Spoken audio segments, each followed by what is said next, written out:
নমস্কার, তিয়াশা রান্নাবান্নাতে আপনাদের সবাইকে স্বাগত। আজকে শেয়ার করব রেস্টুরেন্ট স্টাইলের একদম চানা মশলার রেসিপি। এইভাবে বানালে কিন্তু একদম পারফেক্ট হয়।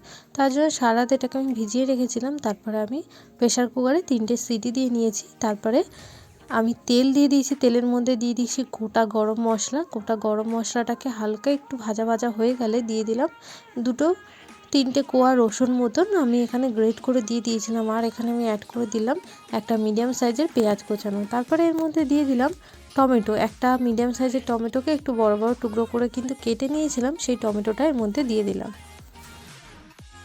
এবার এর মধ্যে আমি অ্যাড করে দিলাম হাফ চামচ মতন আদা বাটা। দিয়ে কিন্তু সমস্ত মশলার সাথে মশলাটা খুব ভালো মতন করে কষিয়ে নেব, যাতে মশলার যে কাঁচা ভাব থাকে বা যে কাঁচা গন্ধটা থাকে সেটা যাতে চলে যায়। তারপর এর মধ্যে আমি দিয়ে দিলাম হাফ চামচ মতন হলুদ গুঁড়ো।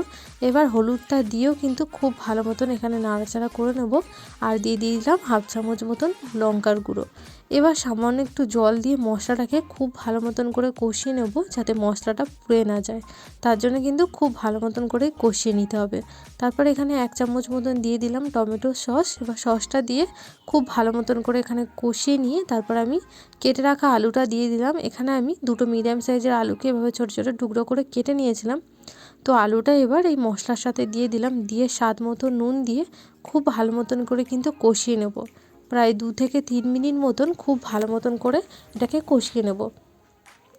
তারপরে দিয়ে দিলাম কাবলি ছোলাটা, এর মধ্যে অ্যাড করে দিলাম।